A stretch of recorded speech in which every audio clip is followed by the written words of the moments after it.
After a final commercial break, our discussion will be joined by Jason Johnson and Rick Wilson.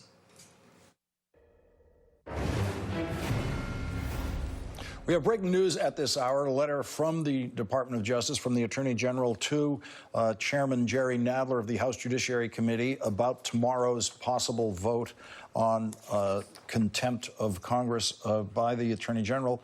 The Attorney General is basically saying to Chairman Nadler, asking for a delay in that vote and saying that if there cannot be a delay in that vote, that the Attorney General will recommend that the President invoke executive privilege on everything that the Judiciary Committee is subpoenaing. The letter specifically says, in the face of the committee's threatened contempt vote, the Attorney General will be compelled to request that the President invoke executive privilege with respect to the materials subject to the subpoena. I hereby request that the committee hold the subpoena in abeyance and delay any vote on whether to recommend a citation of contempt for noncompliance with the subpoena pending the President's determination of this question.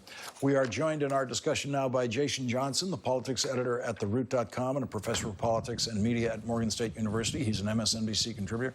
And Rick Wilson's with us. He's a Republican strategist and a contributor to the Daily Beast. He's the author of the book, Everything Trump Touches Dies.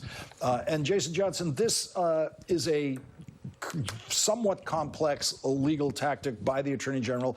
Point he's making in the letter is that some of the material in Jerry Nadler's subpoena, which is for the full unredacted Mueller report and the underlying documents, includes grand jury material, which the Attorney General believes he's not legally allowed to deliver to the committee at this point. And so he would then ask in order to avoid the citation of contempt, he would ask the President to invoke executive privilege on all of this. And the letter seems to acknowledge that it is not all subject to executive privilege, but that would at least delay the processes in the movements against the Attorney General. So we might or might not have a vote 12 hours from now in the Judiciary Committee on contempt. Yeah, so, Lawrence, this is really simple.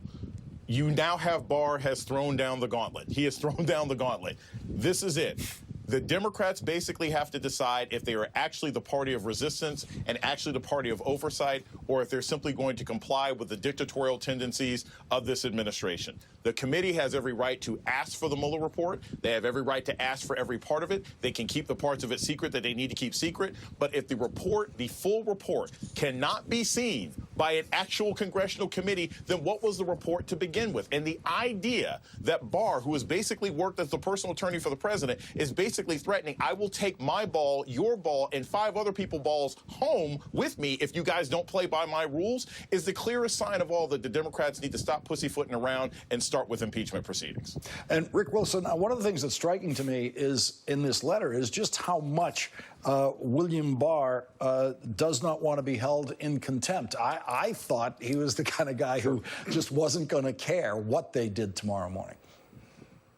But I will say this, Lawrence, he threw a gauntlet down, and the middle finger of that gauntlet is extended. And this is a Watergate level of contempt for Congress. This is a Watergate level. This guy makes John Mitchell look like Mother Teresa.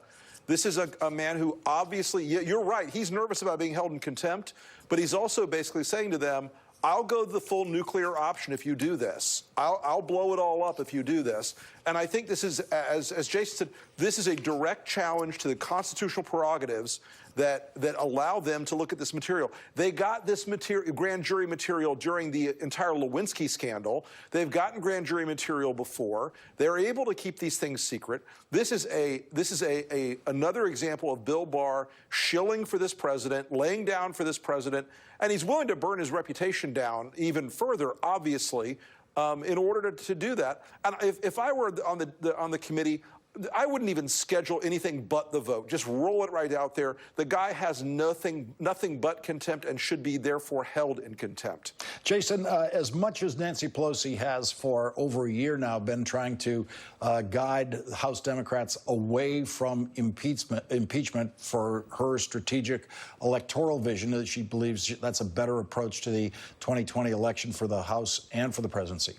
It seems that every day, the Trump administration pulls the Democrats, pulls Jerry Nadler, pulls the House Judiciary Committee closer to impeachment.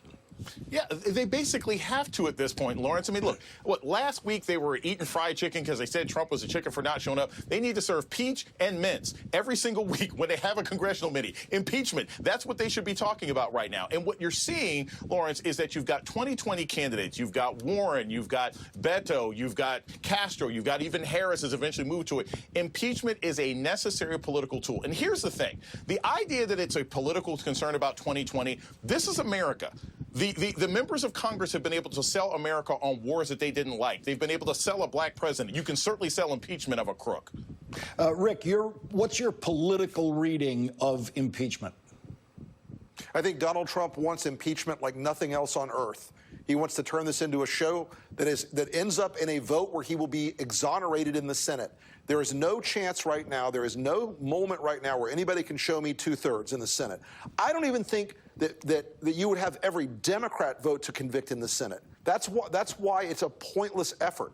I think you can have all the things that drive the friction up for Donald Trump that an impeachment procedure would do, and hold these people accountable, and that changes the political climate in the country where impeachment becomes something that is more relevant. But right now, if you impeach Donald Trump in the House, you know what he does? He raises $250 million and laughs his ass off about it because nothing happens in the Senate. He will not be convicted in the Senate. There is no deus ex machina where Donald Trump is suddenly booted out of the White House because the House votes to impeach him. Nothing will happen. Jason Johnson, a quick last word. He was going to do that anyway. He's already going to raise $250 million. Do the vote and force the Republicans to vote and defend a crook. All right, we're way into overtime. Jason Johnson, Rick Wilson, thank you both for joining us tonight. Really appreciate it. That is tonight's Last Word, the 11th hour.